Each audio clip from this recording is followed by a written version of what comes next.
I will throw to you 20 seconds.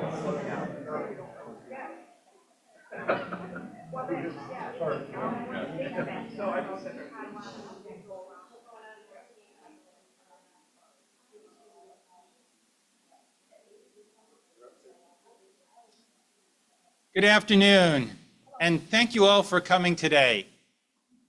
My name is Stephen Siciliano. I am the president of the board of directors of the Traverse Area Historical Society. As we have a number of visitors today, I'd like to just give a brief introduction to our society. We are a nonprofit 501c3, and our mission is to preserve, protect, and present the history of the Grand Traverse region.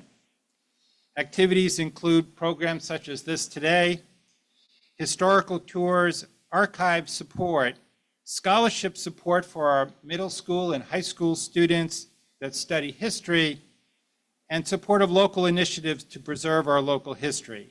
We are an all-volunteer organization. Revenues from memberships and donations are what allow us to put on programs like this today. Today's program is entitled Unfair Treaties and Broken Promises. Our presenter is Robert Downs, a prolific writer on Native American culture. His new book, Raw Deal, The Indians of the Great Lakes and the Theft of Native Lands, is available in local bookstores if you are interested, and he has some here for sale today. This new book follows other works, including his novels on the Ojibwa, the Wolf and the Willow, Windigo Moon, which are grounded in deeply researched history and anthropology. And so I would like to welcome to you Robert Downs. Thank you. Thank you, Stephen. Big honor to be here, and I always say that a nice day is a kiss of death for a book talk. So I think we got some really hardcore history fans here today, and I thank you very much for showing up. How about a show of hands? Let's see, anybody here have Native ancestry? Okay, good. Well, we're going to go back to a time when there were 15 million Indians in the contiguous United States, possibly 50 to 100 million in North and South America overall. Today, Native peoples make up about 2% of the population. And today, however, we're going to zero in on some of the treaties signed in Michigan, the 5 major treaties. Stephen said I've written 3 books, kind of get into how and why I wrote them at the end of the presentation, but there they are. This is roughly where the different tribes were in around the year 1600, just prior to the French reaching them with traders and missionaries. And at first, they were very, very happy to meet the traders, the French traders, because they brought these wonderful things, muskets, iron axes, pots and pans, fishing hooks, manufactured clothing that made their lives very much easier. And within 100 years of goods, unfortunately, they either lost some of their traditional skills of survival or just sort of abandoned them for a better way of life. Much the same as we wouldn't care to return to the horse and buggy days or plowing fields for subsistence farming. Well, they're in the same boat. But the Indians were quickly in debt to the traders who egged them on to carrying animals out of existence. So at some point, the Indians had nothing left to trade but their land. And many of these traders had married into their families. They're called the Métis. And so they had strong family ties that would pressure them into signing treaties that weren't always to their benefit. Well, ironically, or initially I should say, few Indians had any idea at the start of what selling their land would mean. If I came to you and said, I'd like to buy the wind, or the sun, or the clouds, you'd say, well, what could it hurt?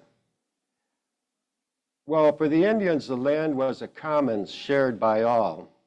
They had no idea of European ideas of land ownership. Europeans who came under here had been under centuries of iron boot of landlords. And to own land was almost an unbelievable dream of theirs. You know, they could be a baron in the New World. And so owning land was everything to them. And the Indians didn't quite understand this at first. They soon learned, soon enough. Well, the Indians also faced military pressure. And initially, they chose up sides with either the French or the English, and they had no illusions what these people were after. They knew that they wanted control of their land. They said, well, if they were just fighting each other, they'd go fight each other in Europe. So the Ottawa and Ojibwe would travel as far away as Green Bay, Wisconsin, or the upper Lake Superior, all the way hundreds of miles to Pennsylvania to fight for the French, for instance, because they had a trading connection. They didn't want to lose that connection with the French. And a lot of the Ottawa and Ojibwe were at Braddock's defeat, famous battle in the wake of George Washington. Young George Washington was 22 years old, and he kicked off the French and Indian War, 7 years war, with a foolish attack on some French emissaries, and 1 million people were killed worldwide because of this war. And this was followed up by Pontiac's War. We got a little taste of that right here at Fort Michilimackinac at the Straits. And this put the new United States on notice that they had some a big Indian problem if they wanted to take over this land. Well, I'm going this little thumbnail sketch of history in the 1700s, by the way, before we get into talking about the treaties, because you have to sort of know the groundwork before you can understand why these treaties were signed. Well, after the American Revolution, the United States was stone broke and deeply in debt. And they had no power under the Articles of Confederation to levy any taxes, because that was one of the primary reasons for the Revolution. It wasn't until 1794 that the first tax was levied. That was a whiskey tax, an excise tax on whiskey. And that created a whiskey rebellion that was crushed by Washington with the help of about 12,000 militia. So what to do? Big debts, no money for defense, still under the gun for the British Empire and French privateers. Well, Washington and Congress hit on the idea that they'd buy Indian land for pennies per acre or less, and then they'd sell it back to settlers for about $1 or $2 per acre. And the only problem was the Indians didn't much care for this idea. Well, Americans were also driven by the spirit of manifest destiny, which held that God was so on their side that they had defeated the greatest military empire on earth, and they had created this radical new form of government, a democratic republic, and they were meant, God himself or herself wanted them to sweep this land from sea to shining sea, and you can see progress there on the right in this painting, and the Indians being swept away on the left. That was the whole idea and manifest. So what Congress decided to do, the Ohio River Valley and Kentucky were very rich lands full of promise. And Congress decided to create the Northwestern Territory in 1790 or 1791. And each territory, once it attained 60,000 residents, would become a state. And this would cut into Indian land along here. The Indians had decided in another treaty of Fort Stanwix that all of that land north of that river would be theirs. And so they were forced under military pressure to keep some moderate chiefs and friendly chiefs would sign these deals that had no authority to. And this really stirred up a ruckus with the Indians north of the Ohio River, because there were 10,000 settlers coming down that river every month. There are 7 million Americans on the eastern seaboard in the late 1700s, but probably only 70,000 Indians remaining in the Midwest. And there were 3 major alliances of the Indians under Pontiac, Little Turtle and Blue Jacket, and Tecumseh. And these would get dozens of tribes together. The major tribes behind this were the Shawnee and the Miami of Ohio, but they also enlisted the Ottawa, the Potawatomi, the Ojibwe, Mingo, Kickapoo, Winnebago, and many, many tribes rallied to these war chiefs and prophets. And at first they had one hell of an impact. The so-called Battle of 1,000 Slain in 1791 on the Upper Wabash River crushed 1/3 of the military forces of the United States.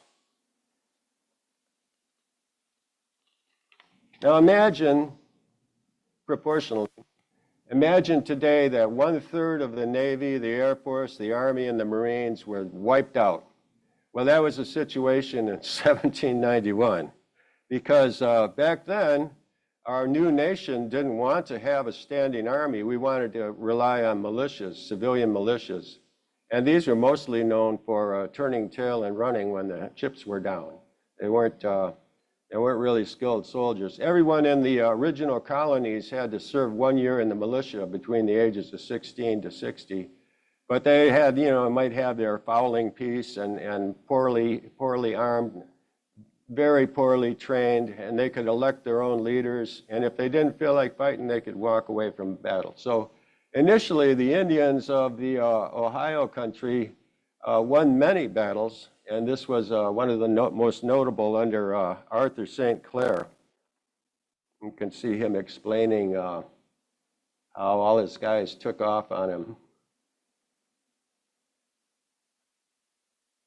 Well, in response, Washington designated Mad Anthony Wayne, namesake of Wayne University, Wayne County, Fort Wayne, Indiana, et cetera, to hunt down the Northwestern Confederacy of Indians, who we call Bandem.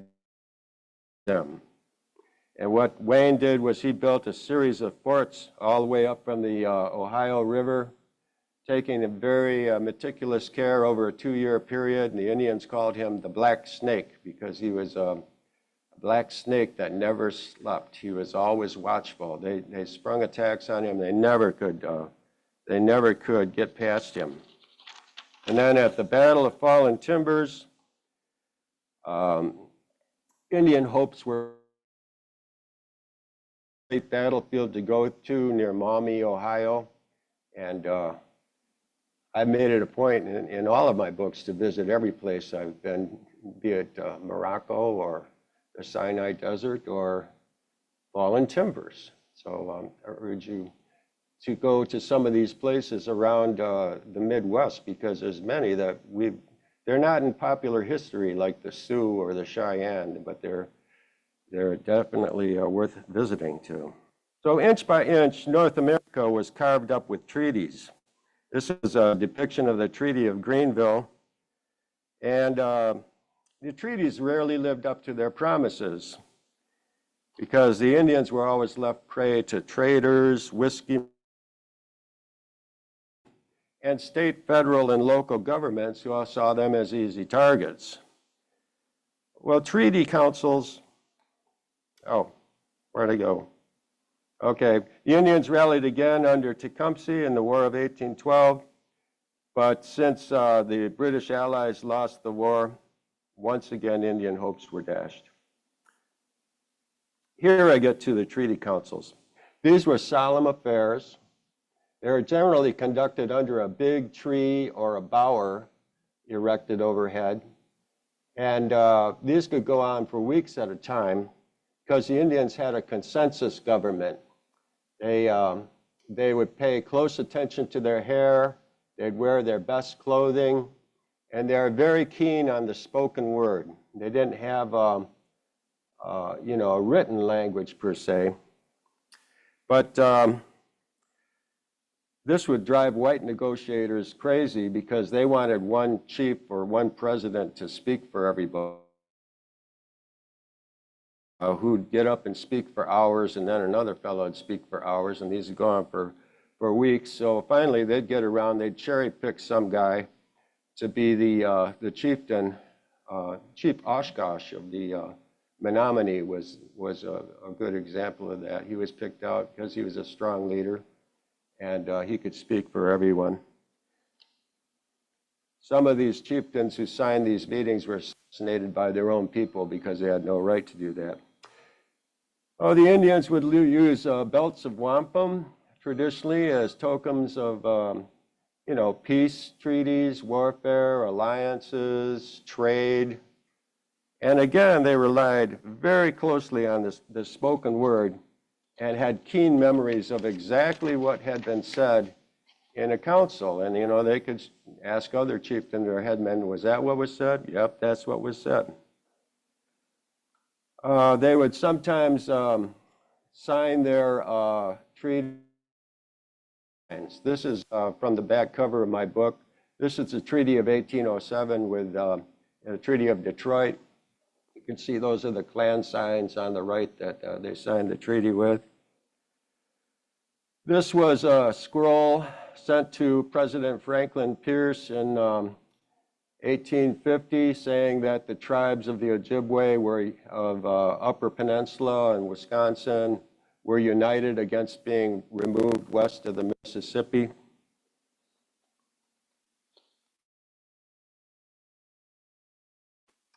But unfortunately, what the Indians remembered when signing a treaty was often tossed in the trash can by the U.S. Senate, because when the Senate ratified these treaties, they would change what was agreed upon. Can you imagine that happening?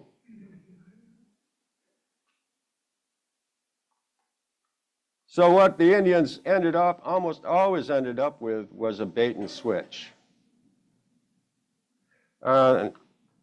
In exchange for selling their land, the Indians would be promised annuities of cash, food, tools, clothing, the blacksmiths to help them, farmers to help them, and they would also be granted reserves to live on, which is where the term reservation came from. But this made them wards of the state and verging on concentration camps. And with their hunting grounds and farms nibbled all around them, they quickly became dependent on the government, which usually failed to provide what they needed. Going back to the Shawnee and the Miami, for instance, after they were defeated at the Battle of Fallen Timbers in Ohio to live in, they'd once been one of the mightiest tribes in all of the Americas. And soon after that, even that reserve was taken away from them, and they were shuttled away across the Mississippi at the point of bayonets and guns. So let's talk about now, putting you all through the 1700s here. We'll finally get around to talking about the major treaties signed in Michigan, and we're going to start with that 1807 treaty down there in the corner. Well, William Hull signed the first treaty in Michigan, and he was infamous for surrendering Detroit to the British and Tecumseh without firing a shot. They bamboozled him into thinking he was going to be wiped out with 5,000 Indians. He just gave up the fort. His men were outraged at him. But what he did, he purchased 8 million acres of southeastern Michigan for 1/10 of a cent per acre. And then they'd turn around and sell this to settlers for, you know, $1 or $2 per acre. 1/10 of a cent per acre, $1 or $2 per acre. You can see the native people would have been far ahead if they had been able to sell their land themselves. But the U.S. government made them an offer they couldn't refuse. It wouldn't allow them to sell the land themselves until later when they were swindled out of it. They received promises of annuities and services, but these were quickly forgotten. Then in 1819, we got the Treaty of Saginaw. You see that up a little ways there. And Lewis Cass, the new governor of the Michigan Territory, he purchased 6 million acres for 1/20 of a cent per acre. Well, no one really knew what to ask for at the time, and certainly the Indians didn't know what was fair recompense. But I would say that the U.S. government got the better of the deal from villages at present-day Flint, Saginaw, Frankenmuth, Pinconning. All of these are once Indian villages and towns.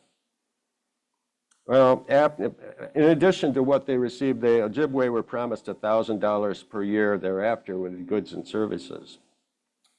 Well, Cass negotiated nearly 20 different treaties with the Indians, and he was notorious for using alcohol to lubricate these deals. Going into the Treaty of Saginaw, he requested 600 gallons of whiskey. What he ended up with 39 gallons of brandy, 41 gallons of heavy spirits, 91 gallons of wine, 10 gallons of whiskey, 6 gallons of gin, and another trader who built the Bower overhead brought along another 10 barrels of whiskey. And one of the chieftains there were a couple of thousand Ojibwe at this treaty meeting, absolutely against it, named Kishkauka. He was kept drunk for 10 days while these negotiations went on so that they could finesse this deal, this bad deal. Well, Cass also arranged the Treaty of Chicago down there in the lower left-hand corner in 1821. And he roped in again with a heavy use of alcohol to bamboozle the Indians. The Indians thought of alcohol as having spiritual qualities that they felt like, according to the historian Charles Cleland anyway, they called it the English milk, and they thought it allowed them to get in touch with a different plane of existence. But actually, it was a complete disaster for them. And he wouldn't allow them to taste any alcohol until they'd signed over this land. Again, some cherry-picked chieftains signed away the land against the wishes of others, most notably a guy named Chief Menominee, who was a central figure in the Potawatomi Trail of Death 17 years later. Chief Menominee refused to give up his village in northern Indiana, and one day they were all in the chapel there, and outside came government troops and 100 militia.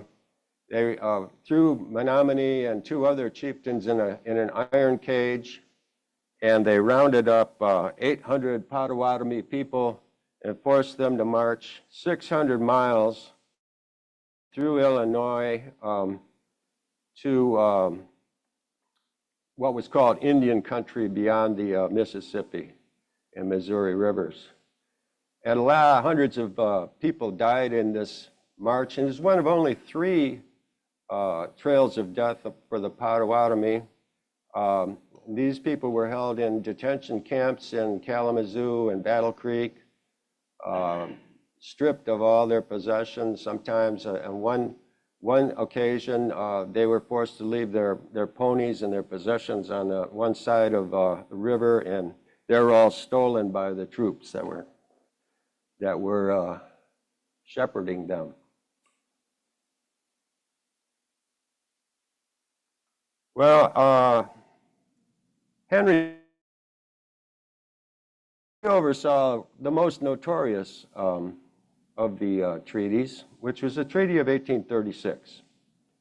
And in this treaty, 37% of Michigan, or 22,000 square miles, was purchased by the Ottawa and Ojibwe Indians under duress. Now, in 1834, there was a grand council of these people, hundreds, thousands possibly, of chieftains gathered at Grand Rapids and vowed they would never sell their land. But that very next year, they were hit with a smallpox epidemic that killed 30% of all the Indians in the southern portion of the state. And that very same winter, they had one of the harshest winters in record. It killed off all their crops, and they suffered a severe famine. They were also heavily under debt to those traders we spoke of earlier. The traders were demanding their money. They weren't going to extend any more credit unless they got their money. So Schoolcraft convinced a delegation to come to Washington, D.C., and the problem for these delegations was in Washington, they were very easily manipulated.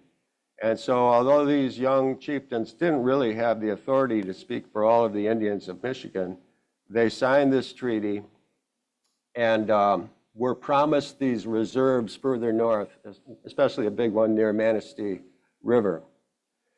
Well, sure, back to the U.S. Senate. U.S. Senate screwed them over. It said that you're only going to be allowed to live on these new reserves for 5 years, and then we have the right to ship you all across the Mississippi River to these bleak Great Plains. So the native peoples of the Grand River Valley and elsewhere in Michigan had no real incentive to move, because why should they move from their traditional villages if they're just going to be shipped off at the gunpoint to west of the Mississippi? So they stayed put for a while.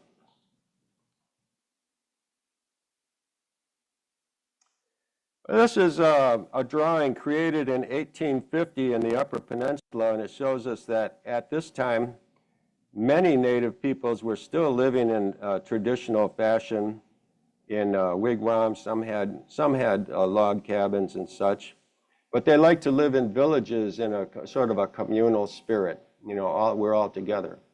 Well, the idea of the next treaty, the Treaty of 1855, was to break this up and break up the village life and make them independent Christian.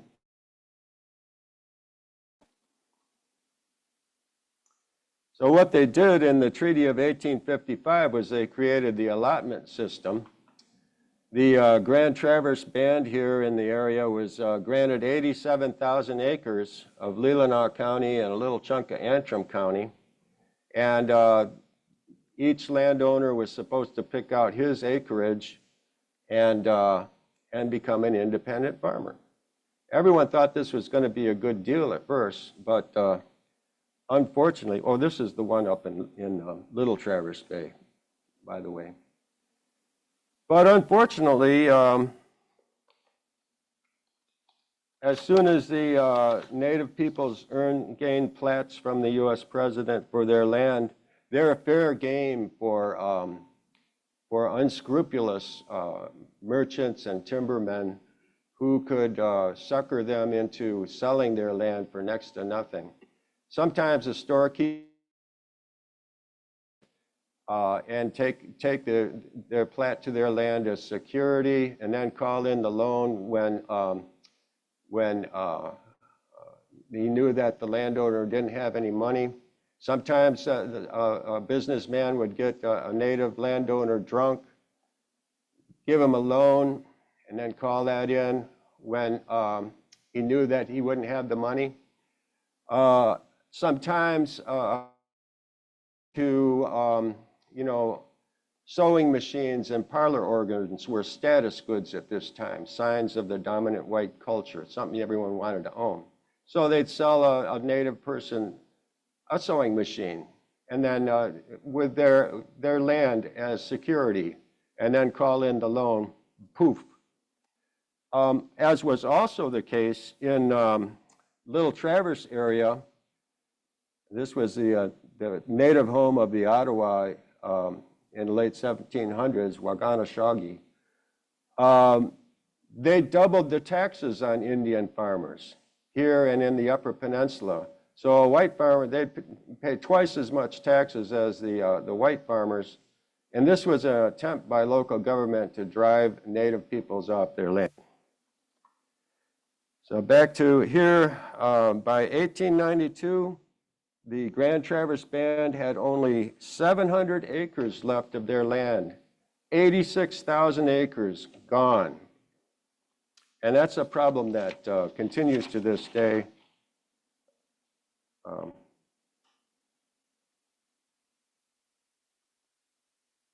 With a number of court cases all through history.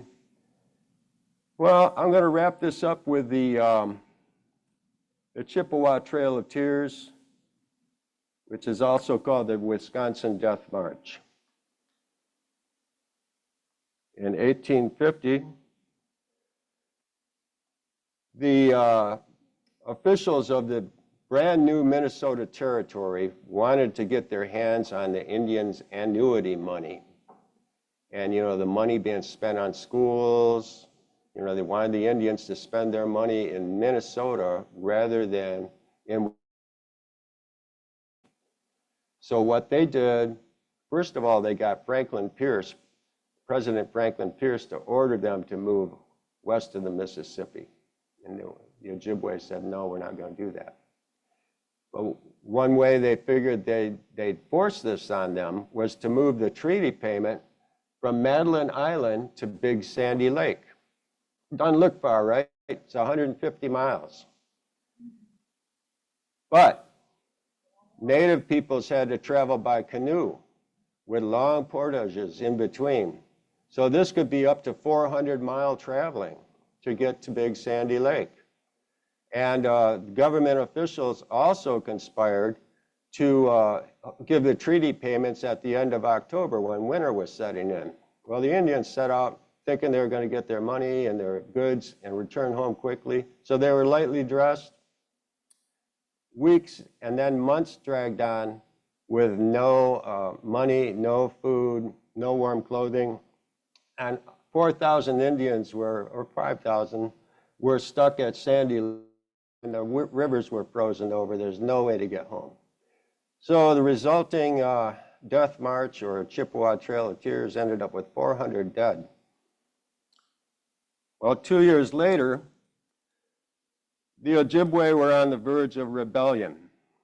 And Chief Great Buffalo of the western Lake Superior knew this was something they would never be able to win. So at the age of 92 years old, risking a prison sentence, he made an illegal trip to Washington, D.C. from Madeline Island by canoe, 2 schooners, steamships, and trains to speak with President Millard Fillmore. And he had an entourage, Armstrong up there, and the right was their white son-in-law. They got to New York City, and they had only 10 cents between them left for their journey. So they had to put themselves on display at a time when wild Indians were all the rage at big cities, displays of them. They earned enough money to make it on to Washington, D.C. They got to Washington after this tremendous journey they'd made with a 92-year-old man, and were turned down flat. They said, the Bureau of Indian Affairs said, you're doing this illegally, get out of here, or we're going to throw you in jail. Well, despondent, they returned to their boarding house, and as it happened, they from New York, who happened to be a member of the Whig Party, which was what Millard Fillmore was. And they had also gathered a petition with tens of thousands of signatures from miners, lumbermen, and bankers and businessmen in the Upper Peninsula who wanted them to stay in Michigan and Wisconsin. They didn't want them to go to Minnesota. Not necessarily for altruistic reasons, but because they wanted in the area. And they had also become valuable workmen in the mines. The women had married into the white culture. They're producing farm goods. There was a lot of reasons why they wanted them to stay. So Millard Fillmore smoked a calumet with Chief Buffalo in the White House. They passed the pipe around and talked about it. And Chief Buffalo gave him an earful. And upshot was Fillmore rescinded the order to move the Ojibwe west of the Mississippi. There is a small contingent that actually ended up there. But 2 years later, Buffalo sat in on another treaty engagement in which he helped to create nearly 20 permanent reservations up in the Northwest here, forestalling Native peoples from having to move west of the Mississippi to these awful reservations. Well, that's my talk, and believe me, there's a whole lot more in the book. Tell you how I got interested in this. I began my life on my grandfather's farm in Rockford, Michigan. And back in the 1940s and 50s, my dad had plowed up all of these arrowheads, spear points, and dart points. Some of them are up to 7,000 years old, according to an archaeologist at MSU.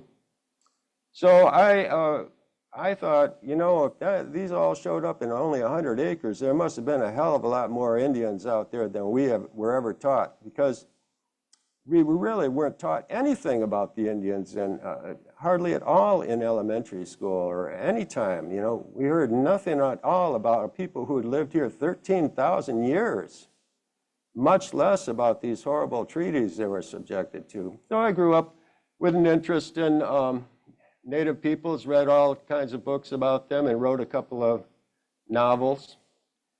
And then a few years ago, I found out that one of my great-great-great-grandfathers had benefited from the Treaty of 1836.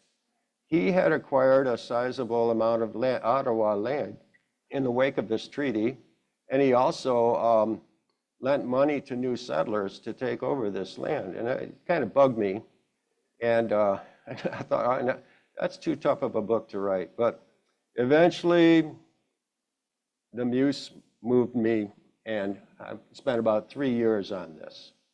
I have a library of about 100 books, anthropology that I based this on, and of course, I have books for sale here today. So now, I hope I haven't laid too much on you.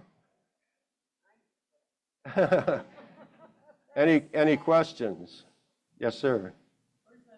Just a minute, please. We have an audience on Zoom, and so to hear your question, we have to have you at the mic. So, Bob, where is that display of Indian heads that you showed, that your dad collected?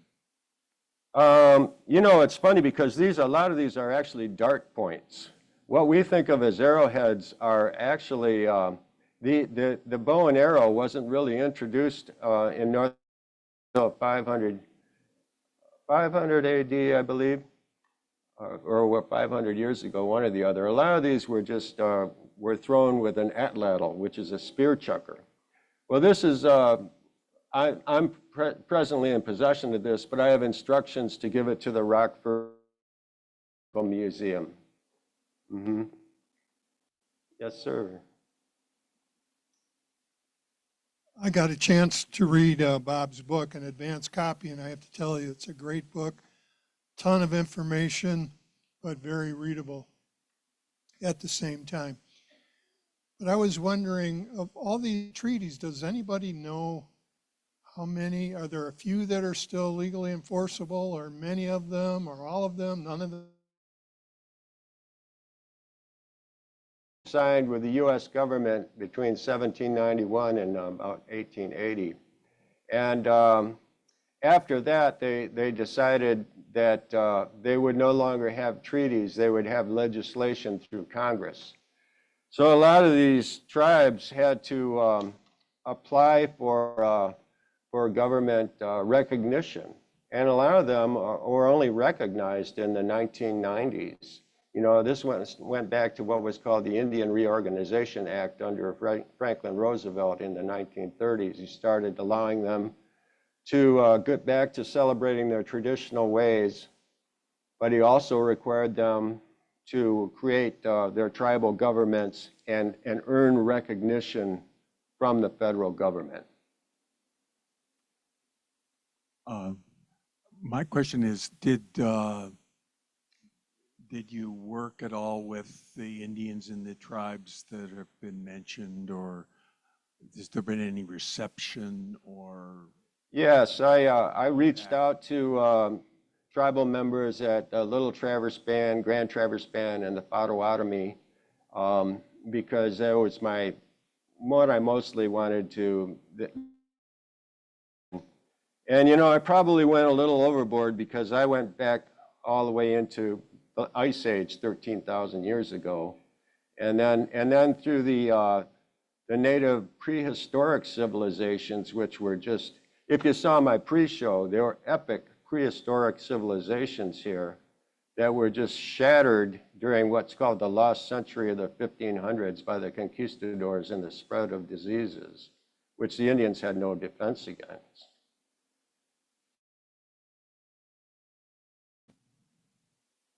I saw a presentation within the last month by someone who knows a lot about the old mission at the end of the old mission peninsula here.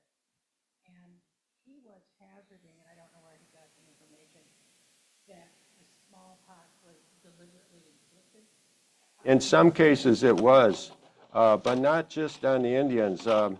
During the siege of Boston in 1776, for instance, there were a number of citizens in Boston who had smallpox, and the British evicted them into the American lines across the river.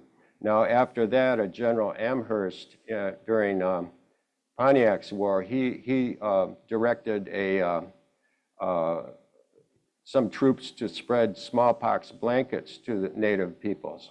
It kind of backfired because the pathogen had died by the time they got these. One thing you should also know, though, that in addition to sometimes smallpox being used as a weapon, it's also true that a lot of Americans and British vaccinated native peoples for smallpox. The Hudson Bay Company way up in Canada vaccinated their traders. They didn't want them to get sick. They were their customers. Henry Schoolcraft on an expedition in, I believe, 1825 to Wisconsin, there was a vaccination mission and trying to keep peace between the Ojibwe and the Dakota Sioux. So, you know, the human race kind of sucks a lot of times, you know, but sometimes we have angels on our shoulders too. My question has several prongs to it. Okay. One, are you at all of Native American descent?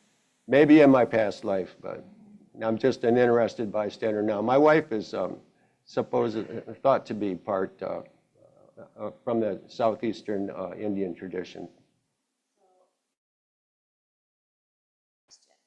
As a non-Native person writing about Native history, what sort of resistance did you get from Native peoples, and how did and have you been able to overcome that resistance? I'm happy to say that a lot of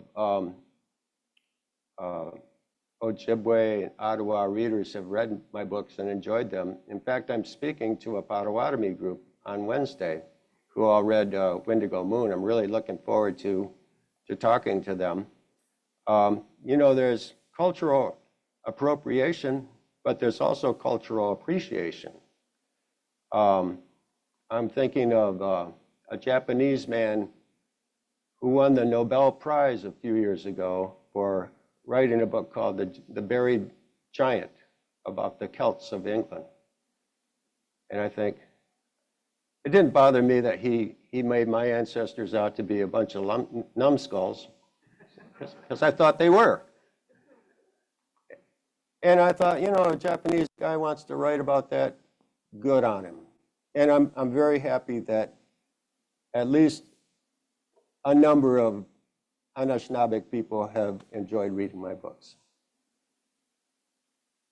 Were the Potawatomi actually in Michigan at one point? Yeah. I mean, well, because I hear about the Ojibwe, I hear about the Chippewa, and I'm from Nebraska originally, and there was 30, 40 years ago a Potawatomi reservation there. And so how were they, okay, northeast? No one really knows where they were in the year 1600. The explorer Champlain said that they were at war with the Ottawa, and I always thought, oh, they were down more by Indiana. But apparently, according to some of their traditions, and it's guesswork, but it's believed they were in the northern Michigan, and then were driven south, and they ranged all the way from Illinois to the Mississippi River, a vast range. And today they're mostly in that Indiana, southern Michigan, St. Joseph area, but they also have a reservation up at Hannahville in the UP. Make another comment. I think what clued me in on that question is both the Little Grand Traverse Bay and the tribe in Leelanau County. Potawatomi isn't part of their name, is it? No, they're more the Ottawa and Ojibwe.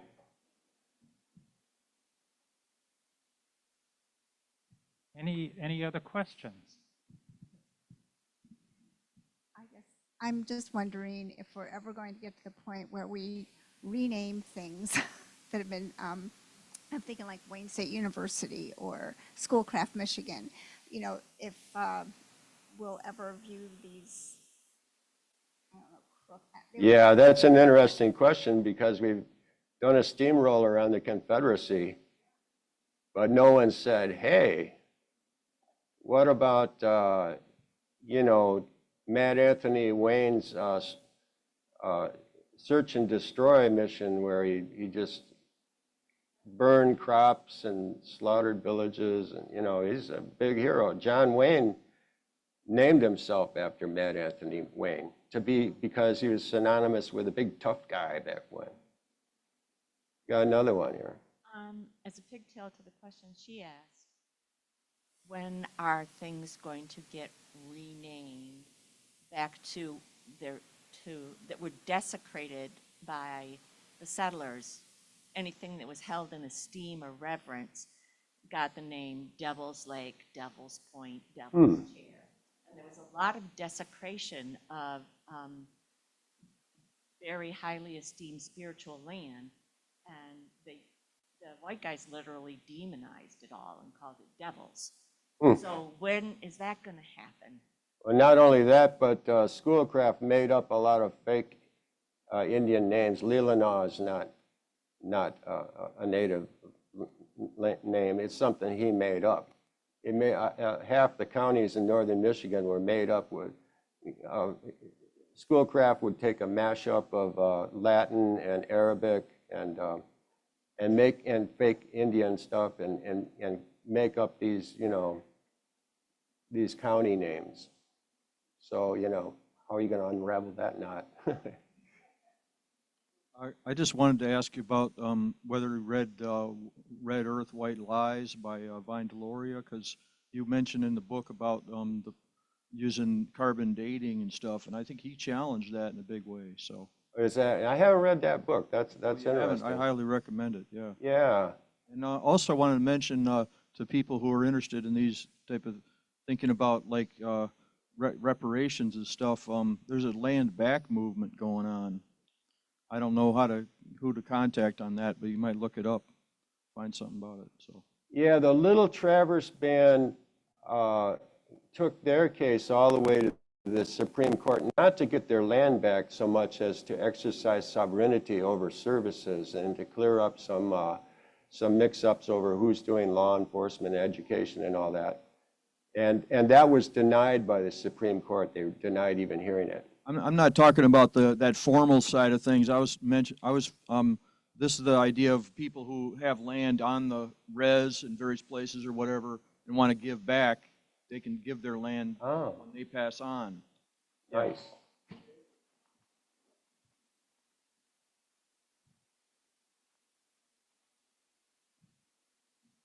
Look forward to reading your book.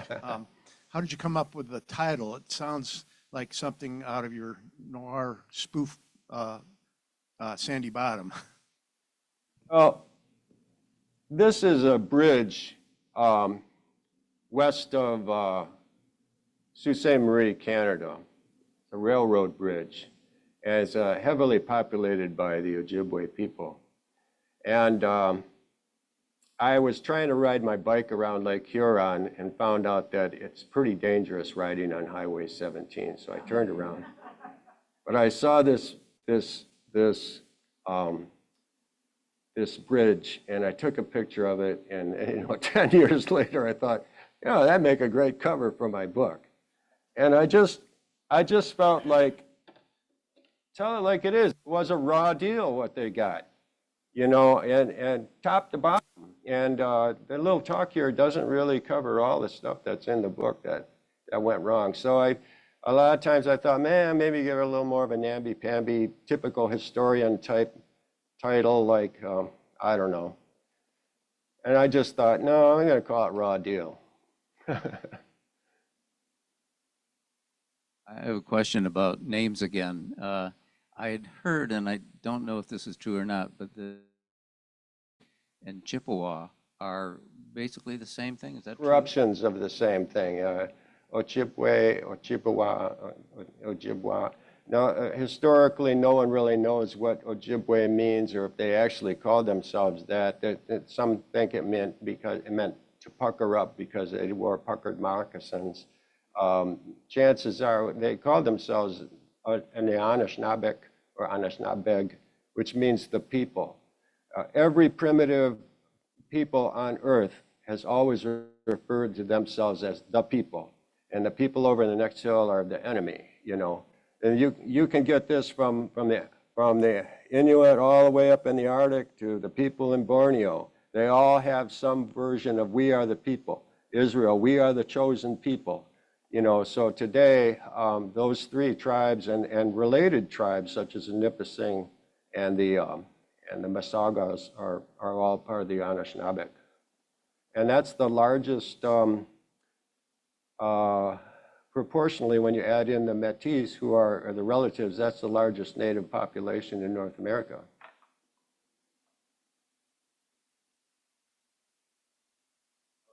My wife just reminded me that in case people don't know about it, there's a wonderful museum up Peshawpi Town. If you haven't been there, it's really worth a visit. It's very nice. But I have one more question about history of Native people. And again, this may be totally apocryphal, I don't know, but the Seminoles, I was told, are the last tribe who have never signed a peace treaty with the United States government. Never lost one of their three wars. That should wrap that up with a little story about the Seminoles. In the 1970s, this woman living in Minnesota, on a reservation in Minnesota, their house burned down. And they had an insurance settlement, and they bought a brand new trailer. And one day they looked out their window, and there's this white man walking around outside. Well, before you know it, they got a tax bill, property tax bill. And they'd never had one before. And then soon, a couple months later, they got an even bigger property tax bill. And the next year, a bigger property tax bill. And they're very poor. They couldn't afford it. So they went to their tribal legal organization to fight this. And it was unanimously dismissed in the Minnesota Supreme Court and in the local court. But it went all the way to the U.S. Supreme Court. And in an epic decision in 1976, Judge Brennan ruled that not only did local governments not have the right to tax Native people on their reservations, but they didn't have the right to regulate those reservations either. So the Seminole Indians took this decision and opened a bingo parlor, I think it was in Fort Lauderdale, and were raided and shut down that very day. But the Supreme Court decision held, and they were allowed to continue. Then another group of Indians in Southern California tried the same thing. Again, shut down the same day, but they were reaffirmed. And then in 1980, Ronald Reagan reaffirmed Native people's rights, and not only not be taxed on the reservations, but to be allowed to have casinos as long as they're regulated by the US government and the state got their cut. I think the state gets, I don't know, 2% or 7%. So just because this one woman was being taxed on her trailer, that's why we have this multi-billion industry today that has lifted many Native peoples out of poverty. And they had crushing poverty before this. In our own lifetime, we could remember going through Peshabi Town. Terrible. And so that's sort of the happy ending to the book, if there can be a happy ending. I have a couple. First, I want to make a comment, and then I want to ask a question. The comment is that the International Affairs Forum had a program this last week. I don't know if you're aware of it, where the attorney Matthew Fletcher, who's a professor at the University of Michigan Law School, and is counsel for a lot of different bands. Michigan was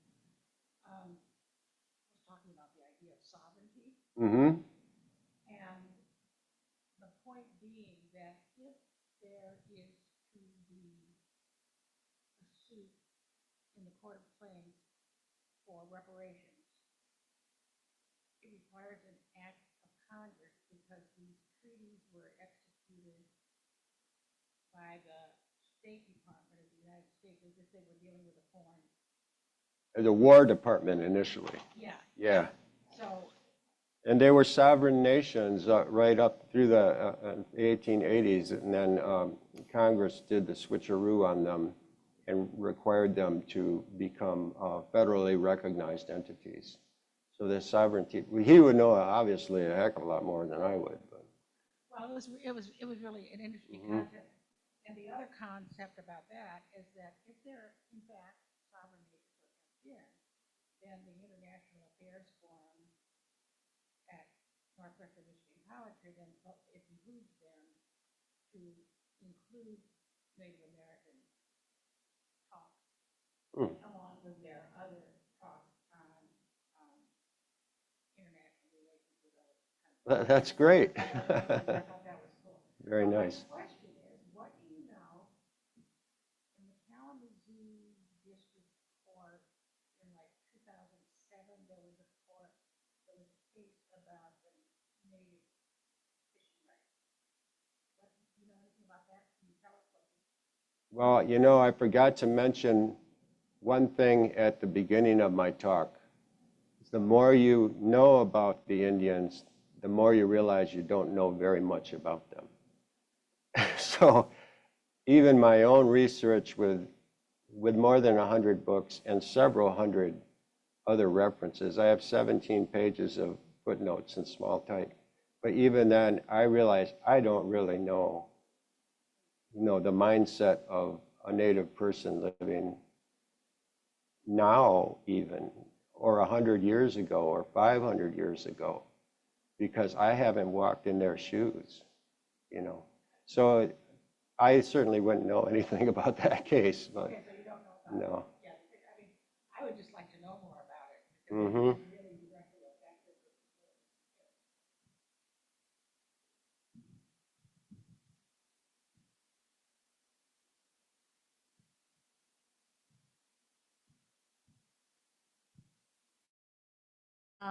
I'm wondering if you can speak at all about the federal Indian boarding school programs and how they were also used for forced assimilation of the children's parents.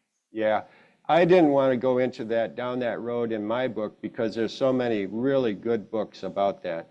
I don't know if you know, but my pal George Foster and I had started Northern Express back in '91, and at one point we commissioned a big, it was probably our biggest story ever in terms of the amount of money we threw at it, on the Indian boarding school up in Harbor Springs. But I feel like I want to just write more about the treaties because I felt that hadn't really been covered much in a readable sort of way. Whereas a lot more gifted Native writers are writing about the boarding schools right now and contemporary issues on reservations and all that. And I don't feel like that would be my place to really write about that.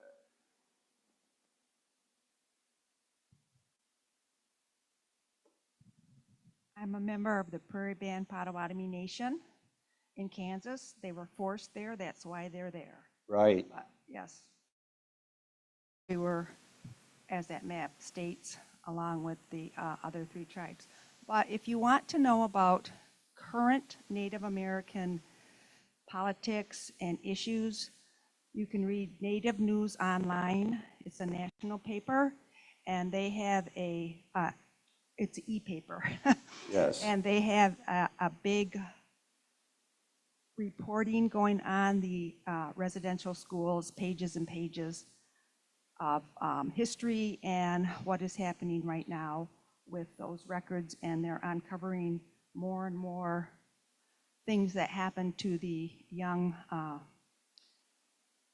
tribal youngsters that were taken forcibly from their families. So if you're interested in that, go to Native News Online and read about the residential boarding schools. Thank you. Well, it looks like we're wrapping it up here. Could we all give a round of applause to Robert?